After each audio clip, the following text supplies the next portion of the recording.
Dana White, you son of a gun, he did it again. He did it again, and it was right in front of me, and I knew something was happening here, by the way. I knew something was going on.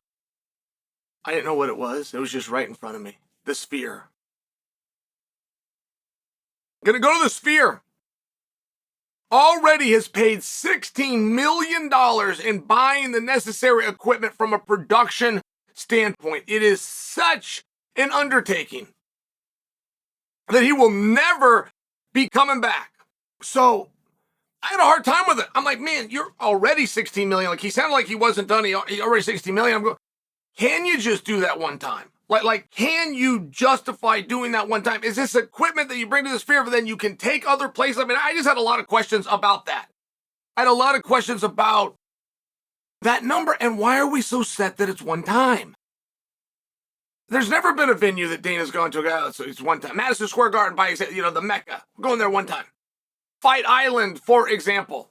Now you're in the Sphere, which is in Las Vegas, and the Sphere is all the rave right now. And if you guys go to Las Vegas, you'll understand that. But it is a special piece of architecture. Why one time? And that almost sounds like the very execs that run the Sphere that you're doing business with, almost like the relationship's not going to be great if you come out and say that. Why one time? Why did he say one time? And they did another interview one time. And he did another interview one time. All right, great. Hold that thought. 2 days ago, Michael Chandler came out, called out Nate Diaz. Two of the biggest stars in the sport are now discussing it, and it's got to be for the Sphere. Conor McGregor has attempted to get on the Sphere numerous times. Numerous times, to the point that 300, at least amongst us, at least amongst the community and narratives and dialogue, 300 was less of an interest or an importance to McGregor than the Sphere. Now we've got a women's title fight that we believe is going to take place. And for it to take place, we're going to have the greatest marketing vehicle our industry has ever had, which is known as the Ultimate Fighter. That's going to draw into it. We've got a dream match, champion versus champion.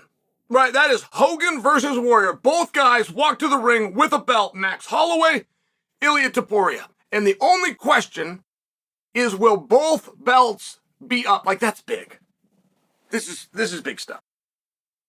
Dustin Poirier today has weighed in and is also talking about the Sphere. Ige and Lopez, that stole everybody's attention 2 weeks ago, asked for one thing. Hey, if I got any goodwill, if we did something here that you guys like by doing this, here's the favor we want. We both want the Sphere. Then you, the media that misinterpreted Dana's response, believes it's going to be a rematch of Lopez and Dan Ige for the Sphere. But you misinterpreted Dana's quote so badly that might be exactly what he does. Dana was asked that question. Hey, both these guys want the Sphere. And Dana said, man, I'll give these guys whatever they want. Yeah, I'll do the Sphere for those guys. It wasn't together.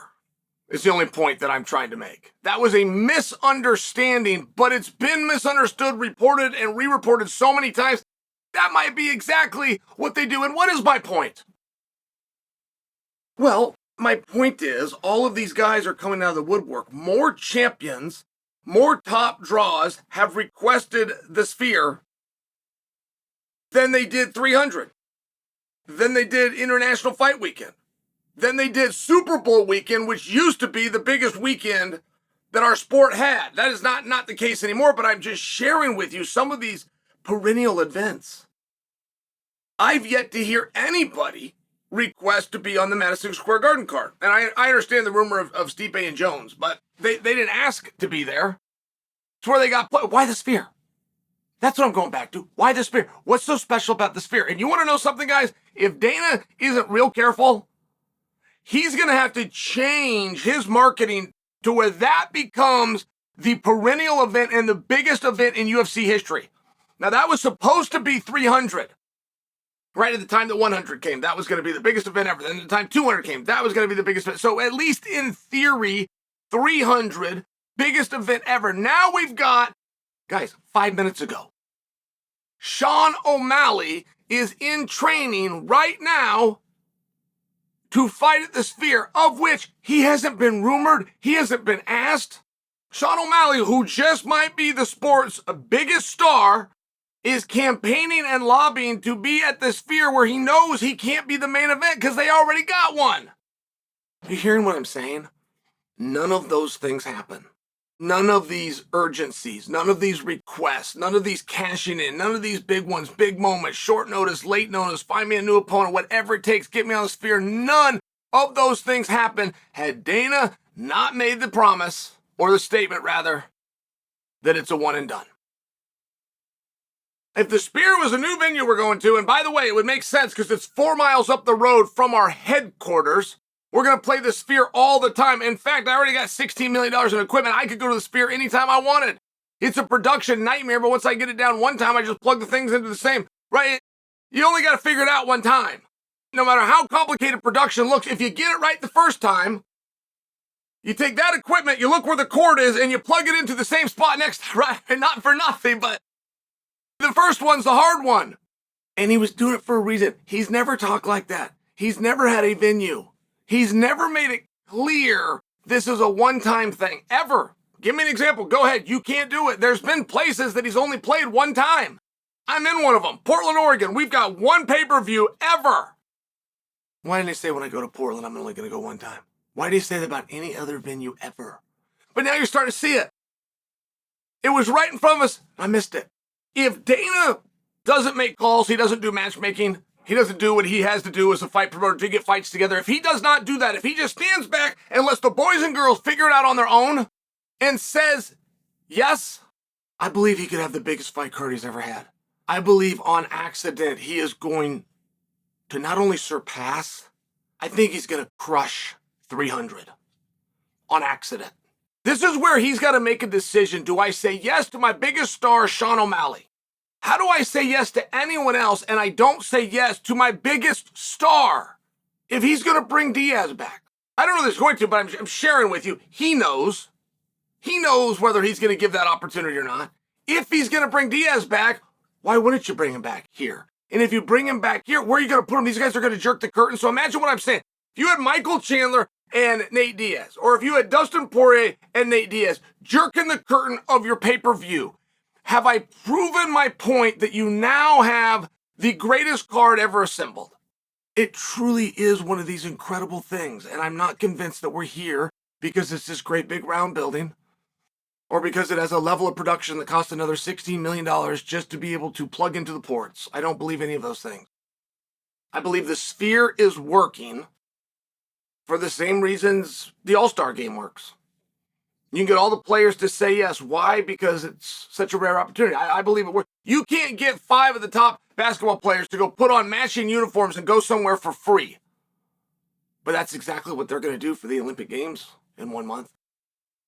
They're going to put on matching uniforms, pretend that they're teammates, of which they aren't. And they're going to play for absolutely nothing. And they're going to play a lot. They're going to play 5 and 6 and 7 games on the house. None of them would do a single one. Why? Well, the Olympics, it's only once every 4 years. It makes perfect sense, right? Like, I'm not stating something that you guys don't understand. The best marketing that can ever be done, or the best at least that I've witnessed, is to have something that's really cool that the elitists can have. Like, just to qualify to be able to do it. To buy a Ferrari, for example. Did you guys think that, by the way? You might not know this. You might think that you could go into a Ferrari life. If you got the money, I win the lottery, I'm going to go buy a Ferrari. Well, no, you're not. Not unless you're approved. And to get approved means you have to have a previous Ferrari, or you got to go on a wait list, and it's a very difficult thing to do. But I'm speaking to the marketing of Ferrari, a fancy credit card. You take something really cool that only elitists can have, and then you tell the elitists no. I've never seen anything more effective in marketing.